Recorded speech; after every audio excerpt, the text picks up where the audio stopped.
그러면 제가 기도하고 시작하도록 하겠습니다. 사랑의 하나님 감사합니다. 하나님께서 종교개혁 오대솔라를 함께 공부할 수 있도록 허락하여 주심에 감사드립니다. 하나님 이 수업을 통해서 더욱더 하나님을 알아가며 또 종교개혁의 그 정신을 알아서 지금 이 땅에서 우리가 믿음으로 살 때 큰 힘이 될 수 있도록 주님 도와주시옵소서. 하나님 저희들에게 또 하나님의 놀라운 지혜를 더하시사 하나님 놀라운 구원의 은혜를 매번 우리가 발견하며 또 감격하며 또 감사하며 살아갈 수 있는 저희들 될 수 있도록 도와주시옵소서. 예수님의 이름으로 기도드립니다. 아멘. 제8과 오직 믿음 1번입니다. 지난주 우리 그 전에 질문 주셨는데 손윤선 집사님이 이런 질문을 주셨어요. 루터의 종교개혁 이전의 종교개혁에 대해서 질문하셨어요. 루터의 종교개혁 이전에 종교개혁이 이루어질 수 있게 된 배경과 역사개혁에 힘쓴 분들에 대해서 설명해 달라고 말씀해 주셨어요. 그러니까 루터가 종교개혁을 확산시킨 건 맞지만 루터가 딱 시작한 건 아니거든요. 루터 이전에도 종교개혁의 그런 이제 영향들이 많이 나타났어요. 우리 저번에 초대교회 이전 신하고 처음에는 예수님과 예수님의 제자들, 그 시대는 박해 시대였습니다. 박해 시대. 교회를 다니면 고난을 받고 박해를 당하는 그런 시대였습니다. 그래서 그리스도인이라고 그러면 잡혀서 죽기도 하고 경기장에 사자밥으로 던져지기도 하고 거리에 횃불로 산채로 묶여져서 태워지는 그런 끔찍한 그런 일들을 겪었어요. 그래서 이 기독교인들이 그 지하 동굴에 뭐 감옥 지하 동굴 같은 데 숨어들었죠. 그것을 카타콤이라고 그럽니다.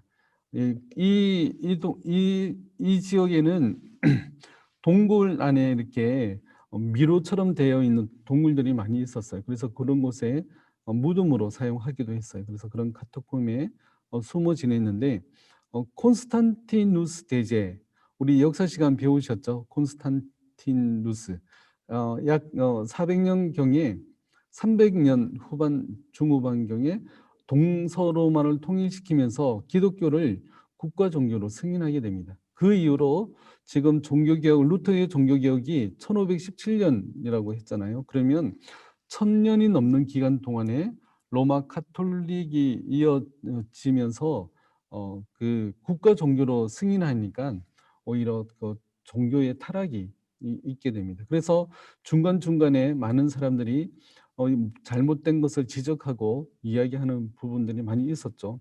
그 부분에 대해서 잠깐 설명드리겠습니다. 자, 먼저는 후기 스콜라 신학자들의 비판이 있었습니다. 여기는 스코투스나 옥함이라는 그런 사람, 우리 철학 시간에 많이 들어보셨나 모르겠어요. 스코투스나 옥함이라는 사람이 있었는데 어떤 이야기를 했냐면 종교 문제에서 이성의 불확실성을 내세우게 됩니다. 이성적으로는 불확실하다. 그러니까 간단하게 말해서 교황은 인간이잖아요. 인간 이성이기 때문에 불완전하다는 거죠. 그러나 로마 카톨릭에서는 교황은 성경 위에 권위를 가지는 굉장히 완전한 인간으로 이렇게 표현하는데 그런 문제들을 지적합니다. 그리고 오직 믿음에 의한 칭의를 강조합니다. 오직 믿음으로 말미암아 구원을 얻는다고 강조를 하는 것이었죠. 다른 행위나 노력이 아니라. 그래서 나중에 루터에게도 이런 후기 스콜라 신학들을 배우고 전해지게 되었습니다. 그 다음에 보면 중세 말기에 신비주의자들이 있었습니다. 종교를 사변이 아니라 삶으로 보고 하나님과의 합의를 추구했습니다. 여기는 대표적으로 헤라드 후르테라는 사람이 있었는데 경건적 그런 신비를 주장했고 교회를 내적으로 혁신하고자 했습니다. 그 신비주의자다 보니까 이제 경건적 신비를 주장했는데 교회 안의 문제들을 많이 지적을 했죠. 그래서 이 사람들도 어떻게 보면 종교개혁의 그 출발점으로 이렇게 영향을 미치게 되었습니다. 그다음에 보면 교회 회의주의자들이 있습니다. 회의를 좋아하는 사람이 아니라 회의적, 그 교회를 비관적으로 보는 그런 사람들이었습니다. 교황청의 제도적, 도덕적 개혁을 외치면서 중세 신학을 비판했습니다. 중세 신학이 바로 로마 가톨릭 신학이잖아요. 그래서 중세 신학을 비판했는데 대표적으로는 존 위클리프가 있습니다. 존 위클리프는 철저한 성경 신학을 통한 설교 운동을 강조했습니다. 그리고 달리라는 사람과 게르송이라는 사람이 있었는데 이 사람들은 교회의 도덕적, 제도적 개혁을 개혁 운동을 이제 외쳤습니다. 이렇게 이런 사람들도 있었고, 그 다음에 독일에서는 공동생활 형제단이라는 그런 사람들이 있었습니다. 대표적으로는 요하네스 프루페라는 사람이 있었는데 성직자의 이중 생활과 독신주의와 그리고 교황 무호 교리를 비판했고, 도덕적 개혁이 세상에서 오류가 없는 것은 성경뿐이다. 도덕적 개혁을 했는데 이 세상에서 오류가 없는 것은 성경뿐이다라고 이야기를 했습니다. 그러니까 성직자의 그런 이중 생활을 이제 비판했고, 독신주의, 또 교황이 무호하다, 교황은 아무 흠이 없다, 이런 내용들을 비판했습니다. 그래서 루터가 어릴 때 공동생활 형제단이 운영하는 마그데부르크 라틴어 학교에 들어가게 되었습니다. 루터가 어릴 때 라틴어 학교에 들어갔는데 바로 그것이 공동생활 형제단이 운영하는 그런 학교였고, 또 이제 공동생활 형제단의 영향을 이 루터도 받게 되었던 것이죠. 자, 스위스에서는 요하네스 베셀이라는 사람이 있었는데 은혜에 의한 구원을 주장했습니다. 예정론을 주장했고요. 그래서 이 요하네스 베셀은 출교를 당하게 됩니다. 그렇지만 출교당했지만 그가 이야기하는 것은 하나님의 심판만이 최종적인 권위를 가진다. 그래서 교황의 정죄를 받아들이지 않습니다. 그리고 면죄부 판매가 성경의 지지를 받지 못한다는 사실을 주장하게 된 거죠. 그래서 이런 사람들의 영향으로 또 루터 이전에도 이 로마 가톨릭이 잘못됐다는 점들을 많이 지적하게 되었습니다. 네덜란드에서는 간스포르트의 베셀이라는 사람, 이름은 똑같은데 네덜란드의 베셀인데 이 사람도 공동생활 형제단에서 교육을 받았습니다. 이 간스포르트 베셀은 교황의 무호서를 부정하였고 오류가 없는 것은 성경뿐이다라는 것을 얘기했습니다. 교황이 천국 열쇠를 가지고 있지 않으며 성지순례나 고행을 통해 하나님의 은혜를 체험할 수 없다고 주장을 했습니다. 마찬가지로 교황이 그런 무호서를 이제 부정했고, 교황이 천국 열쇠를 가지고 있지 않다는 것은 우리 일대 교황을 이제 누구냐 저기 누구죠? 우리의 아들.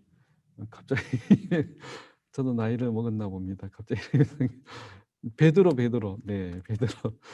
일대 교황을 베드로라고 주장하고, 이 교황의 그래서 베드로가 예수님께서 천국 열쇠를 맡겼기 때문에 이 교황은 천국 열쇠를 가지고 있다고 로마 가톨릭에서는 주장하지만 그 교황이 천국 열쇠를 가지고 있지 않음을 이야기하고 있습니다. 또 성지순례나 고행을 통해 하나님의 은혜를 체험할 수 없다고 주장을 했죠. 그래서 이 네덜란드에서도 이런 사람들을 통해서 이 종교개혁의 분위기들이 이렇게 무르익어 가게 되었던 것입니다. 이런 여러 사람들이 있는데 지금 이야기한 것은 대표적인 그런 사람들이었고요. 네. 대표적인 사람들이었고 또 굉장히 많은 사람들이 로마 가톨릭, 그러니까 교회의 그런 타락을 이야기하면서 개혁해야 됨을 이야기를 했던 것입니다. 결정적으로 루터가 95개조 반박문을 써서 그것이 이 전국으로 퍼져나가면서 이 종교개혁이 전국적인 운동으로 일어나게 되었던 것입니다. 그래서 루터의 95개조 반박문을 통해서 종교개혁은 시작되었다고 이야기하지만 실제로는 그 이전에도 50년, 100년, 200년 전에도 많은 사람들이 이 로마 가톨릭의 문제점들은 지적해 오고 있었습니다. 네. 우리 손현선 집사님이 이렇게 좋은 질문 주셨는데 또 질문이 또 있거든요. 그거는 또 공부해 와서 알려드려야 됩니다. 그럼 또 다음 시간에 공부해 와서 알려드리도록 하겠습니다. 자, 오늘 오직 믿음 1번입니다. 요절 말씀, 그러므로 사람이 의롭다 하심을 얻는 것은 율법의 행위 위에 있지 않고 믿음으로 되는 줄 우리가 인정하노라. 사람이 의롭다 되는 것은 율법의 행위에 있지 않고 믿음으로 되는 줄을 우리가 인정하노라. 분명히 성경에 딱 이렇게 명시되어 있어요. 그죠? 사람이 의롭다고 여기심을 받는 것, 또 우리가 모든 죄를 용서받고 우리가 하나님의 백성이 되는 그 원리는요, 간단해요. 율법의 행위에 있지 않고 믿음으로 된다고 분명히 말씀하고 있는데, 그러면 왜 그 많은 시간 동안에 이 로마 가톨릭에서는 이런 내용들을 이야기하지 않는가? 대부분이 성경을 보지 않고 성경을 연구하지 않았기 때문에 그렇습니다. 네. 자, 잠깐 여는 이야기 전에. 네. 자, 천국은 의로운 사람들의 나라입니다. 당신은 천국에 들어갈 자격이 있나요? 네, 우리 권민정 집사님. 네. 네. 네, 우리 홍재현 집사님. 예수님으로부터 받았습니다. 피로. 네, 맞습니다. 그 자격이 우리에게 있는 것이 아니라 예수 그리스도의 그 보혈의 은혜로 말미암아 우리가 천국에 들어갈 자격이 있는 것입니다. 그러므로 우리는 당당하게 이야기할 수 있으셔야 돼요. 지금 죽어도 나는 천국에 들어갈 수 있다. 그러나 그것이 나의 그런 의로움이나 나의 노력이나 나의 선행이 아니라 오직 예수 그리스도의 그 은혜로 말미암아, 하나님의 은혜로 말미암아, 예수님께서 십자가 위에서 대신 치르신 희생으로 말미암아 나는 천국에 들어갈 수 있습니다라고 당당하게 이야기할 수 있으셔야 됩니다. 네.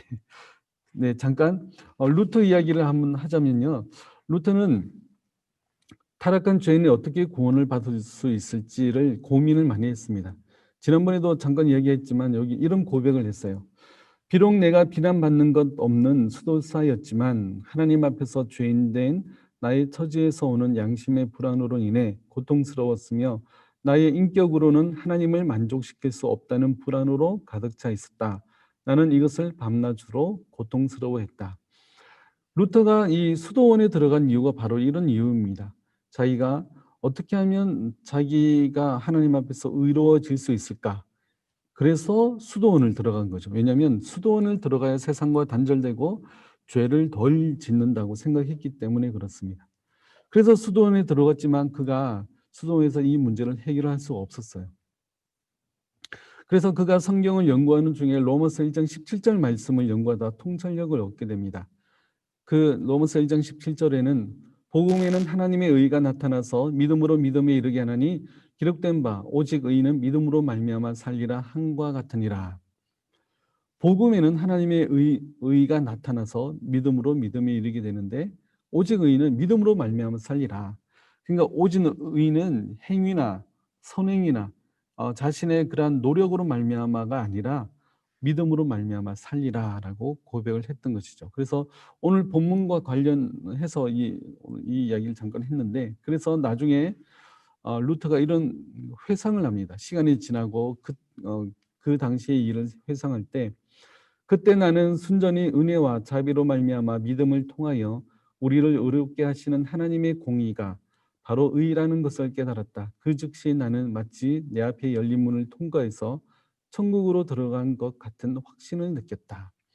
로마서 1장 17절 말씀을 연구하다가 그가 통찰력을 얻고 지금까지 했던 그 모든 노력들이 헛수고였음을 깨닫고 또 오직 하나님의 은혜, 예수 그리스도의 그 의를 통해서 마치 내가 천국에 들어간 것 같은 그런 확신을 느꼈다고 이야기를 합니다. 루터가 이 확신을 얻기까지 수많은 그런 이제 자기의 노력과 또 고뇌와 그런 열심을 했지만 결국에는 이제 자기의 노력이 아니라 하나님의 은혜 또 예수 그리스도의 의라는 사실을 발견하게 됐죠. 우리는 어려서부터 이 사실을 알고 믿어왔잖아요. 얼마나 감사한지 모릅니다. 자, 1번 오직 믿음. 오직 믿음이란 오직 믿음으로 의롭다 하심을 얻는다는 말입니다. 예수께서 우리의 구원을 위해 필요한 모든 일을 십자가와 부활로 다 이루셨습니다. 우리는 그 구속 사역에 전혀 한 일이 없습니다. 네, 우리는 우리의 구원에 있어서만큼은요, 우리의 노력이 전혀 들어가지 않아요. 오직 전적으로 하나님의 은혜로 말미암아 우리가 구원을 얻습니다. 그러므로 만약에 우리 구원에 나의 노력이나 나의 선행이나 나의 의의가 필요하다 그러면 전적은 하나님의 은혜라고 말할 수가 없는 것이죠. 그다음 보겠습니다. 그리스도께서 이루신 그 구원을 우리는 오직 믿음으로 받습니다. 사람이 예수 그리스도의 구원을 자기의 것으로 얻으려면 오직 믿음으로 받아들이면 됩니다. 어떤 공로도 조건도 필요하지 않습니다. 예수 그리스도는 홀로 이루신 구원을 우리에게 값없이 주십니다. 만약 그리스도께서 십자가와 부활로 이루신 구원을 조건부로 주신다면 아무도 받을 수 없을 것입니다. 한없이 노력하면서도 끝없이 불안할 수밖에 없습니다. 그러나 조건 없이 오직 믿음으로 받기 때문에 지금도 우리는 감사와 기쁨으로 구원을 확신하며 살아갈 수 있습니다. 우리의 구원에 있어서 나의 노력이나 나의 조건은 전혀 필요하지 않고 들어가지 않습니다. 오직 예수 그리스도께서 이루신 그 은혜로 말미암아 십자가와 또 부활로 통해서 주신 그 구원으로 말미암아 우리가 오직 믿음으로 구원을 얻는다고 고백을 할 수가 있는 것입니다. 자, 2번. 로마 가톨릭 교회는 하나님께 의를 인정받기 위해 믿음뿐만 아니라 선행이 필요하다고 가르칩니다. 그러니까 로마 가톨릭은 이제 하나님의 하나님께서 베푸신 그 은혜와 인간의 선행이 필요하다고 이야기합니다. 그러니까 인간이 선행으로 하나님 앞에 의롭다 여김을 받아야지만 구원을 얻는다고 이야기하는 거죠. 그래서 이제 천주교에서는요, 지금도 많은 선행과 많은 의를 행하려고 노력하고 있습니다. 그 이유가 구원을 받기 위해서 그렇게 노력을 하는 거죠. 얼마나 그저 불쌍한 그런 모습인지 모릅니다. 부단히 그 로마 카톨릭뿐만 아니라 다른 종교 이단들도 대부분 인간의 선행을 강조합니다. 인간의 고행과 인간의 선행과 인간의 노력을 강조하지만 오직 우리 기독교만은 하나님의 은혜로만, 오직 예수 그리스도의 십자가에서 피 흘려 주심과 또 이제 그 부활하심으로 말미암아 구원을 얻는다고 우리가 가르치고 있습니다. 오직 믿음만으로 의롭다함을 얻는다고 말하면 저주를 받게 되리라고 합니다. 밑에 각주 보시면 이렇게 나와 있습니다. 오직 믿음으로만 죄인이 의롭다함을 받는다고 말한다면, 즉 의롭게 되는 은혜를 얻기 위해 믿음 외에 다른 것은 전혀 협력하지 않는다고 말한다면 그에게 저주가 있을지어다. 트렌트 공의회 제6차 회기에서 결정한 그런 내용입니다. 그러니까 인간이 구원을 얻는데 하나님의 은혜로만, 하나님의 그 의롭다 하시는 그 은혜로만 구원을 받는다. 그것은 굉장히 문제가 있다고 이야기하는 거죠. 게으르고 문제가 있고 자기는 노력도 안 하고 구원을 얻는다, 이런 식으로 생각을 했던 거죠. 그러나 그렇지 않습니다. 그다음에 보면 먼저 하나님이 신자에게 믿고 선을 행할 수 있도록 은혜를 주입한다고 말합니다. 본인이 그 은혜를 받아들이고 스스로 이렇게 되어져야 구원에 이를 수 있다고 주장합니다. 그러니까 로마 카톨릭에서는요, 하나님께서 선을 행할 수 있는 은혜를 인간에게 주입을 했지만 그 은혜를 받아들이고 의롭게 되는 것은 인간의 노력에 달려 있다고 이야기를 합니다. 그러니까 하나님께서 아무리 노력을 해도, 하나님께서 아무리 은혜를 부어주셔도 인간이 노력하지 않고 인간이 선을 행하지 않으면 그 구원에 이를 수 없다고 주장을 하는 것이죠. 3번. 성경을 연구한 개혁자들은 먼저 칭의와 성화를 구별하였습니다. 칭의란 하나님께서 그리스도의 의를 근거로 믿는 자를 의롭다 하시는 법적인 선언이라고 가르쳤습니다. 칭의라는 것은요, 너는 내가 너를 구원하노라, 내가 너를 선택하노라, 이런 이야기인 것이죠. 로마서 4장 1절에서 3절 말씀 이렇게 나와 있습니다. 그런즉 육신으로 우리 조상인 아브라함이 무엇을 얻었다 하리요? 만일 아브라함이 행위로서 의롭다 하심을 받았으면 자랑할 것이 이스라엘이와 하나님 앞에서는 없느니라. 성경이 무엇을 말하느냐? 아브라함이 하나님을 믿음에 그것이 그에게 의로 여겨진 바 되었느니라. 네, 아브라함이 어떻게 구원을 얻었고 어떻게 은혜를 받았냐? 그가 행위로서 의롭다 하심을 받았으면 자랑할 것이 있다고 이야기하겠지만 하나님 앞에서 자랑할 것이 없다는 것입니다. 아브라함이 하나님을 믿음에 그것이 그에게 의로 여겨진 바 되었다라고 이야기를 하고 있습니다. 아브라함이 행위로서 그가 하나님 앞에 의롭다 여기심을 받은 것이 아니라 전적으로 하나님께서 의롭다 여기심으로 말미암아 그가 의롭게 되어진 것입니다. 자, 그다음에 성화는 의롭다함을 받은 신자가 하나님의 은혜로 거룩해지는 것입니다. 그러므로 의로운 상태가 된다는 의화라는 용어가 아니라 의롭다고 선언하는 뜻으로 칭의라는 용어를 사용했습니다. 하나님은 우리 안에 있는 의를 보시는 것이 아니라 우리 밖에 있는 그리스도의 의를 보시고 우리를 의롭다고 선언하신다고 하였습니다. 예수 믿는 우리에게 전가된 의를 보시는 것입니다. 그러므로 우리는 의로운 상태가 점점 되는 의화의 존재가 아니라 우리는 하나님 앞에서 이미 이제 칭의로서 우리를 의롭다고 여겨 주셨습니다. 네.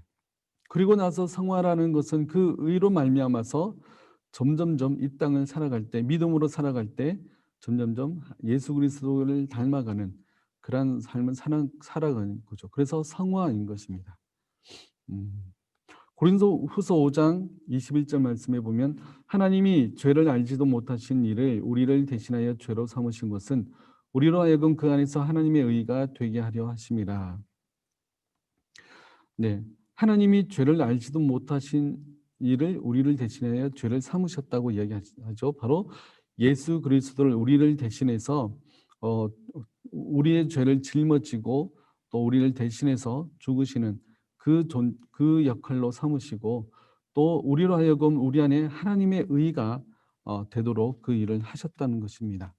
그러므로 예수 그리스도의 그 의가 우리에게 전가되고 우리의 죄는 예수 그리스도에게 또 전가가 된 것이죠. 예수님께서 십자가에서 피 흘려 죽으심으로 말미암아 우리의 모든 죄가 동시에 예수님과 함께 십자가에 못 박혀서 우리의 죄가 사여졌습니다. 그래서 우리가 의롭게 된 겁니다. 네. 그다음 보겠습니다. 하나님은 우리의 책임은 그리스도에게 전가시키셨고 그분의 공로를 우리에게 전가해 주셨습니다. 그러므로 오직 믿음으로 그리스도의 의를 의지할 때 하나님 앞에 의롭다 여김을 받습니다. 로마 가톨릭 교회는 믿음과 선행으로 의롭게 된다고 하지만 우리는 오직 믿음으로 의롭게 되어 구원을 얻는다고 믿습니다. 그래서 로마 가톨릭은 믿음과 선행으로 말미암아 의롭게 된다지만 우리는 오직 믿음으로만 우리는 의롭게 되고 구원을 얻는다고 우리는 고백을 하는 것입니다. 자, 질문 1번. 로마 가톨릭은 의인으로 인정받기 위해 믿음만 아니라 무엇이 필요하다고 했죠? 네, 방금 이야기했습니다. 바로 공로. 여기는 이제 선행, 고행, 나중에는 또 이제 면죄부를 사는 그런 일들, 그 모든 것들이 필요하다고 이야기하는 것입니다. 자, 질문 2번. 칭의란 무엇입니까? 3번 문항이 있죠. 칭의란 하나님께서 그리스도의 의를 근거로 믿는 자를 의롭다 하시는 법적인 선언입니다. 자, 성경은 오직 믿음을 말씀합니다. 1번. 성경에서 의롭다고 하다는 말은 의롭게 만든다는 뜻이 아니라 의롭다고 한다는 뜻입니다.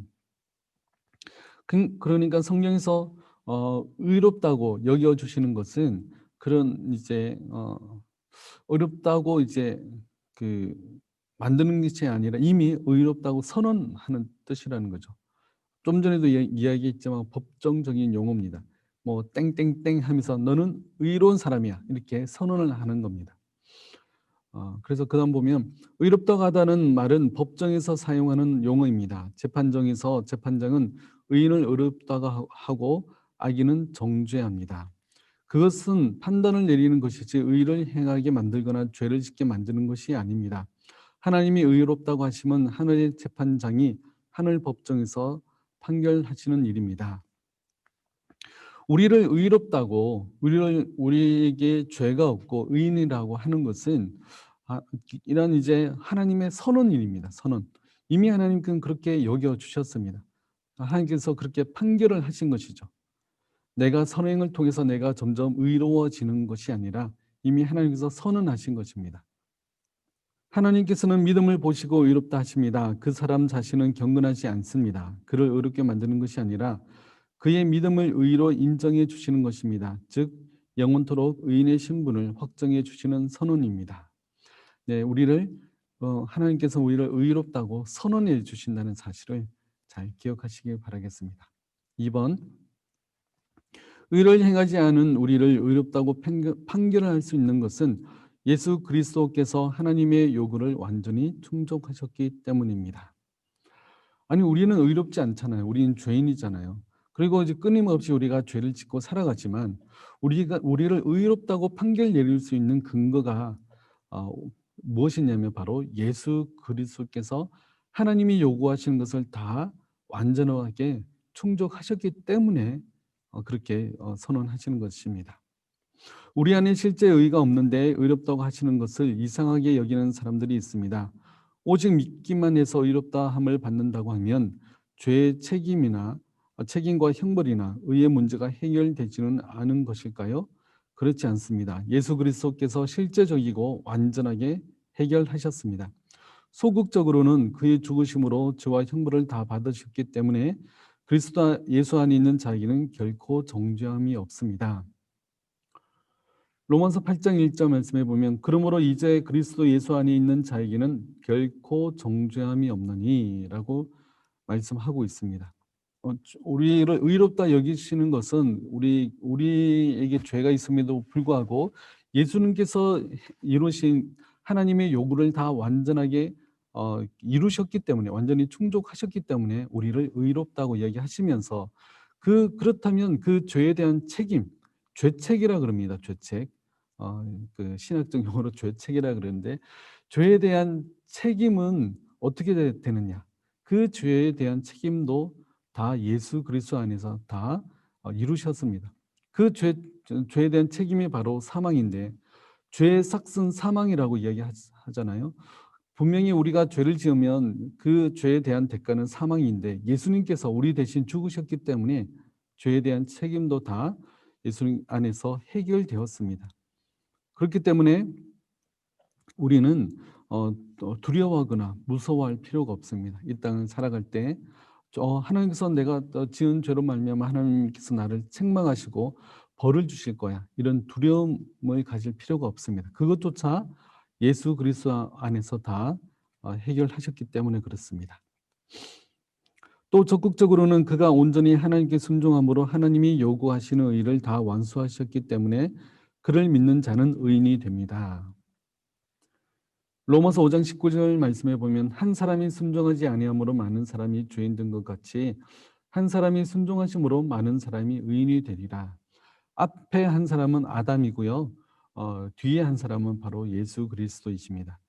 아담의 죄로 말미암아 그 많은 사람이 죄인 되었죠. 그 원죄가 이렇게 물려지게 되었습니다. 그러나 예수 그리스도께서 순종하심으로 말미암아 우리가 그 모든 죄에 대해서 용서함 받고 의인이 된 것이죠. 그 말씀을 하는 것이 바로 로마서 5장 19절 말씀입니다. 자, 3번. 그리스도께서 이루신 의를 우리는 오직 믿음으로 얻습니다. 하나님은 예수 그리스도를 믿는 자를 의롭다 하십니다. 로마서 3장 26절 말씀에 곧 이때에 자기의 의로우심을 나타내사 자기도 의로우시고 또한 예수 믿는 자를 의롭다 하려 하심이라.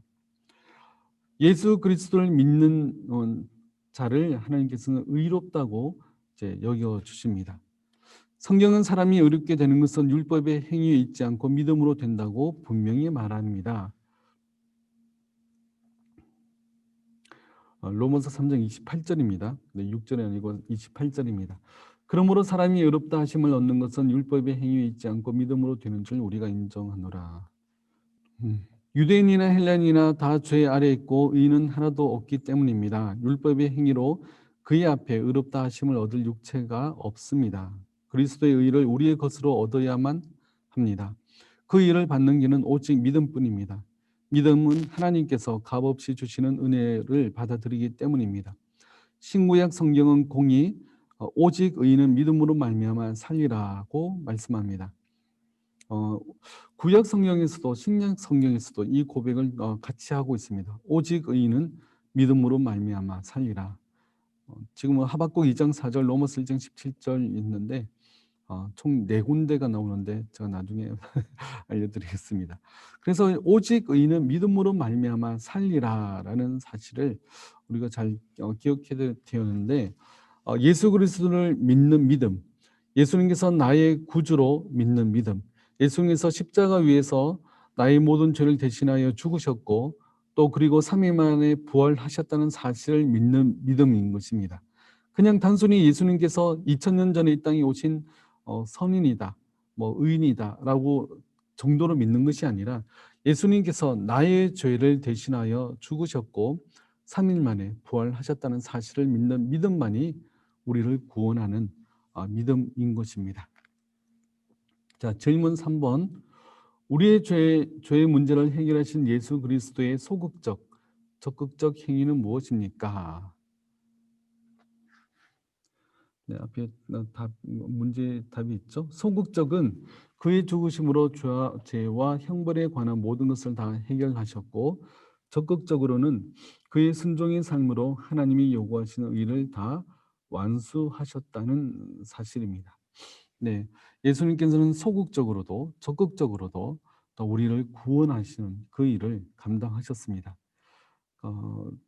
그저 하여튼 예수님께서 그 십자가 위에서 피 흘려 죽으시고 또 우리 대신 죽으셨고, 그래서 우리의 모든 죄를 그 십자가 위에서 감당하셨고, 그리고 3일 만에 다시 부활하여 살아나시고 또 여러 형제에게 보이시고 50일 뒤에 40일 뒤인가요? 50일 뒤에 하늘로 오르셔서 또 하나님 우편에 올라가셨습니다.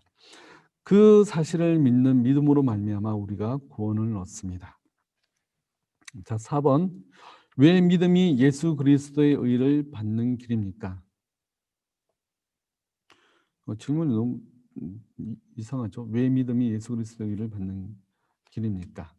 그냥 답부터 얘기하면 믿음은 하나님께서 값없이 주시는 은혜를 받아들이기 때문입니다. 그러니까 왜 믿음을 통해서만 예수 그리스도의 의를 받는 길입니까? 이렇게 질문하는 것이 좀 더 자연스러울 것 같습니다. 믿음만이 하나님께서 값없이 주시는 은혜를 받아들이는 통로이기 때문에 그렇습니다. 예수 그리스도를 나의 구주로 믿는 믿음, 이 믿음으로 말미암아 우리는 하나님의 백성으로 선언되고 또 하나님 천국 백성이 되는 것입니다. 그러므로 이 믿음, 예수 그리스도를 나의 구주로 믿는 이 믿음이 정말 중요합니다. 네, 그다음 넘어가 보겠습니다. 어렵다함을 받은 신자의 삶, 그렇다면 우리는 어떠한 삶을 살아가야 될 것인가? 라는 이야기입니다. 1번, 우리는 오직 믿음으로 어렵다함을 얻는다는 진리를 확신해야 합니다. 오직 믿음으로만 의인으로 인정받는다는 진리는 예나 오늘이나 도전을 받습니다. 유대교나 이슬람교는 예수님을 유일한 구원자로 믿는 믿음 자체를 부인합니다. 로마 가톨릭 교회는 여전히 믿음과 선행으로 구원을 받는다고 주장합니다. 근래에 어떤 사람들은 성경을 교묘하게 해석하여 믿음으로 신자가 되어 구원의 기회를 얻었으니 선을 행하고 거룩한 삶을 수행해서 마지막 심판 때 최종적으로 구원을 얻어야 된다고 미혹합니다. 많은 이단들이 이런 주장을 합니다.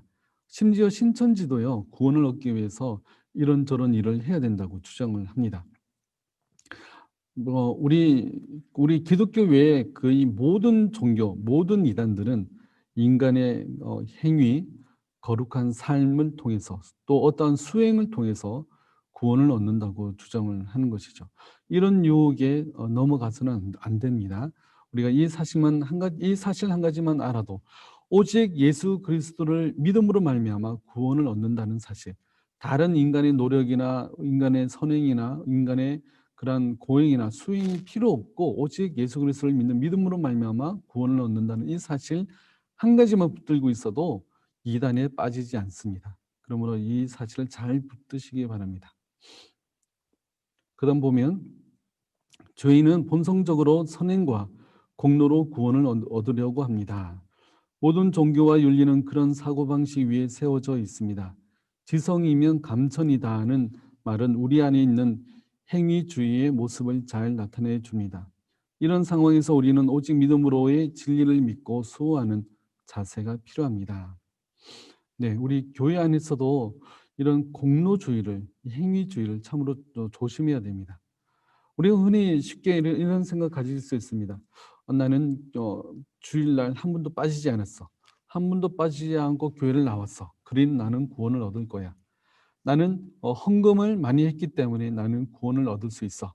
이런 마음을 가진다면 그 믿음은 잘못된 믿음인 것입니다. 제가 전도 북방 임상 훈련을 가서 이제 공원에 나가서 어르신을 전도하는데 질문을 던졌더니 교회를 다녔다고 그래요. 그분이 좀 어르신이었는데 아내가 교회를 열심히 다니는 권사였대요. 그래서 아내가 한 번 작정 헌금으로 1,500만 원을 했대요. 그래서 그 구원을 얻는 이유가 자기의 아내가 또 자기를 위해서 헌금을 많이 했기 때문에 자기는 구원을 얻는다고 이야기를 해요. 그래서 제가 틀렸다고 이야기했더니 삐지셔서 더 이상 복음을 듣지 않으셨는데 제가 실수를 했죠. 네. 하여튼 우리가 내가 헌금을 많이 했다고 구원을 얻는다는 그런 생각이나 내가 교회 안에서 많은 헌신하고 많은 봉사를 했기 때문에 내가 하나님 앞에 더 이쁨을 받아 구원을 얻는다. 네, 그런 생각을 우리가 조심해야 됩니다. 오직 구원은 예수 그리스도를 믿는 믿음으로만 말미암아 구원을 얻습니다. 그렇다면 우리가 교회 안에서 봉사하고 헌신하는 것은 그 은혜가 너무나 감사하여 우리가 자원하는 마음으로 기쁨으로 우리가 또 봉사하고 교회를 세우고 또 하나님의 말씀대로 살아가는 것입니다. 네, 그래서 우리가 교회 안에서 자꾸 비교하는 그런 의식을 버려야 됩니다. 저 사람은 이렇게 많은 헌신을 했으니까 더 믿음이 좋을 거야. 저 사람은 이제 뭐 사회 일도 바빠서 많이 헌신도 못하고 봉사를 못했으니까 하나님께서 별로 좋아하지 않으실 거야. 이런 구분들, 이런 이제 비판들을 우리가 참으로 조심해야 됩니다. 네, 2번. 오직 믿음으로 의롭다함을 얻었으니 의로운 삶을 살아갑시다. 구원받는 신자에게도 세상의 공격과 죄의 유혹이 끊임없이 찾아옵니다. 조금이라도 의를 행하면 우리는 교만하여 게으르게 됩니다. 우리는 오직 믿음으로 의롭게 되었음을 기억하여 겸손히 자신을 부인하며 살아갑시다. 때로는 죄를 범하는 자신을 발견하고 좌절하기도 합니다. 그러나 주 안에 있는 우리는 하나님께서 믿는 자를 결코 정죄하지 않는다는 사실을 잊지 말아야 합니다. 두려워하거나 낙심하지 맙시다. 혹시 죄를 지어 넘어지더라도 돌이켜 다시 그리스도를 바라봄으로 일어서서 선을 행하고 거룩한 삶을 살아갑시다. 우리 지난주에도 잠깐 설명했지만 우리가 예수 그리스도를 믿고 우리가 신앙생활을 하는데 또 죄를 지어요. 그럼 또 죄를 지으면 우리는 어떻게 되느냐? 그 구원에서 탈락하거나 하나님께 버림을 받느냐? 결코 그렇지 않다는 사실입니다. 그러나 우리가 예수 그리스도를 믿음으로 말미암아 또 우리 믿지만 또 죄를 지을 때가 있어요. 그럴 때마다 우리는 어떻게 해야 되느냐? 우리는 분명 하나님의 자녀에서 탈락되는 것이 아니지만 실수하고 잘못할 수는 있어요. 그럴 때마다 우리가 하나님께 다시 회개하고 또 이 죄에 대한 심각성을 인식하고 다시는 이 죄를 짓지 않도록 우리가 다짐을 해야 되는 것입니다. 그것이 믿음을 가진 사람의 자세인 것입니다. 우리가 또 죄를 지었다고 중간에 우리가 믿음이 떨어지거나 탈락하거나 또 하나님께 버림을 받는 삶은 절대로 아닙니다. 우리 자녀들 있잖아요. 자녀들이 잘못하고 실수하면 혼내잖아요. 혼내고 또 우리 자녀들이 또 용서를 빌고 뭐 그럴 때가 있어요. 그러나 그 자녀가 잘못했다고 너는 이제 내 자식 아니야 하고 호적을 파고 쫓아내지 않잖아요. 마찬가지인 것입니다. 우리는 이제 예수 그리스도를 믿는 믿음 안에서 잘못을 저지르면 사실은 하나님의 마음을 아프게 하는 자녀가 되는 것이지만 그러나 다시금 우리가 회개하고 하나님 앞에 또 이제 나아가서 또 이제 하나님의 말씀에 더 순종하는 삶을 살아가도록 노력을 해야 됩니다. 예수 그리스도를 믿는다고 완전해진 사람, 완전히 의로운 사람은 세상에 없습니다. 물론 이제 하나님께서 우리를 완전히 의롭다고 여겨 주시는데 우리가 이 땅에 살아갈 때 또 실수하고 또 죄를 짓지만 그것으로 말미암아 낙심하지 마시고 또 다시금 우리를 붙드시고 일으켜 세우시는 그 하나님을 바라보며 다시 하나님을 의지하고 나아가시길 바라겠습니다. 3번, 오직 믿음으로 의롭다함을 얻은 성도는 확신 가운데 기뻐합니다. 오직 믿음으로 구원을 얻는다는 사실은 우리에게 얼마나 좋은 소식입니까? 복음을 아는 사람은 감사와 기쁨이 넘칩니다. 우리는 구원받은 죄인이니 자랑할 수 없습니다. 오직 주님의 의를 내 것으로 여겨주시니 무한히 감사할 따름입니다. 감사가 우리 삶의 특징이 되게 합시다. 값없이 은혜를 입었으니 기뻐합시다. 찬송이 우리 입에서 떠나지 않게 합시다. 그리스도를 자랑하며 기뻐합시다. 그리고 거저 받았으니 거저 주는 넉넉함을 지닙시다. 네, 우리가 오직 믿음으로 말미암아 의롭다함을 받은 성도이기 때문에 우리는 이런 확신 가운데 기뻐하며 살아가야 됩니다. 그렇기 때문에 예수 그리스도를 믿음으로 말미암아 구원받은 우리들은 이 세상에서 어떠한 고통을 받는다 할지라도 우리는 확신 가운데 또 감사하며 살아갈 수가 있는 것입니다. 그래서 이런 믿음으로 말미암아 모든 어려움들을 또 이겨내시고 또 하나님 앞에 기뻐하며 또 감사함으로 살아가는 우리 모두가 되었으면 좋겠습니다. 적용을 위한 질문. 하나님 앞에 어떻게 설까 고민한 적이 있습니까? 어떤 답을 얻었습니까? 장원규 집사님? 고민은 항상 하고 있어요.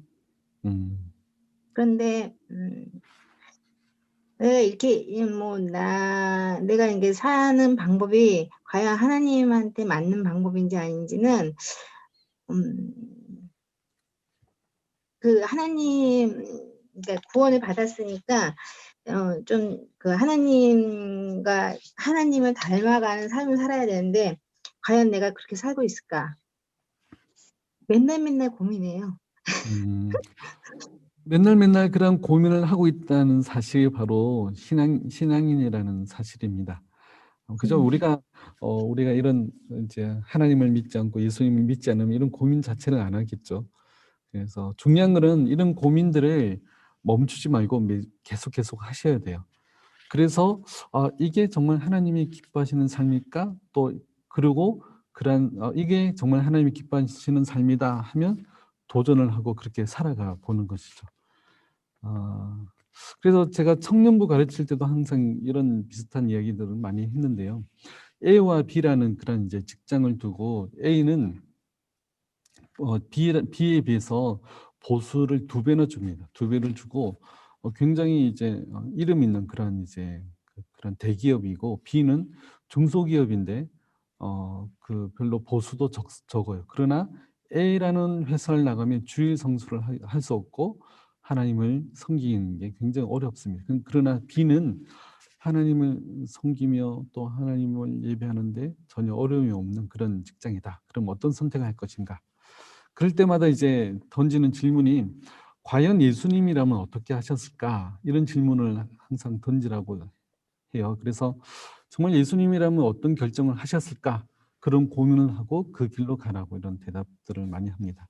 우리 장한규 집사님은 항상 그런 고민들을 하시니까 정말 예수님이라면 어떤 결정을 내렸을까?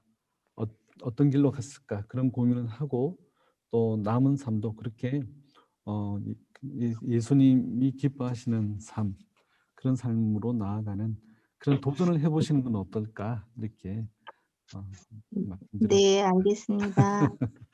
네. 그 다음에 한 분 더. 우리 조혜영 권사님, 혹시 이런 그러니까 매일매일 이런 고민을 하죠. 아침에 아, 일어나서도 하나님 오늘은 어떻게 살아야 하나님이 기뻐하는 삶이 될까요? 그렇게도 질문도 하고 또 저녁에는 오늘 또 하루를 살았는데 하나님의 은혜로 살았는데 또 하나님 마음에 들지 않은 부분이 어떤 것이었는지 또 생각하게 되고 그래서 또 회개도 하게 되고 또 다음에는 정말 하나님이 기뻐하는 삶으로 살려고 노력도 해봐야 되겠다. 그런 늘 고민을 해요. 예수 믿는 우리라면 늘 고민을 할 것 같아요. 그래서 네. 늘 고민합니다. 그래서 하나님이 좋아하는